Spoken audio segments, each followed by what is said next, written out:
Kuna watu furaha yao ni kukuona wewe hauna furaha. Kuna watu furaha yao ni kuona wewe hauna amani.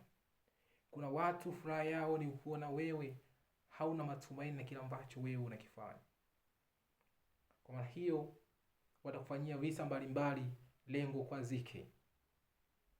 Kwa hiyo nini unapaswa ufanye? Usiruhusu maneno yao hasi yaingie ndani ya moyo wako. Kama utaruhusu maneno hasi yaingie ndani ya moyo wako, sababisha wewe kukosa furaha ya moyo, sababisha wewe kukosa amani, sababisha wewe kukosa matumaini na kitu ambacho wewe unakifanya. Kwa hiyo usiruhusu sauti za watu walioshindwa. Usiruhusu sauti za watu wanaokuambia hautafanikiwa. Usiruhusu maneno ya watu wanaokuambia hautafika pale ambapo wewe utafika.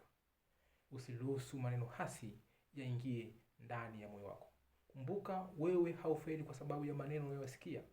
Wewe haufeli kwa sababu ya maneno unaoambiwa. Wewe haufeli kwa sababu ya watu wanaokuzunguka, bali wewe unafeli kwa sababu ya kuruhusu sauti za watu walioshindwa ziingie ndani ya moyo wako. Kumbuka, mafanikio yako ndiyo furaha yangu. Asanteni sana kwa kunisikiliza, na Mungu awabariki.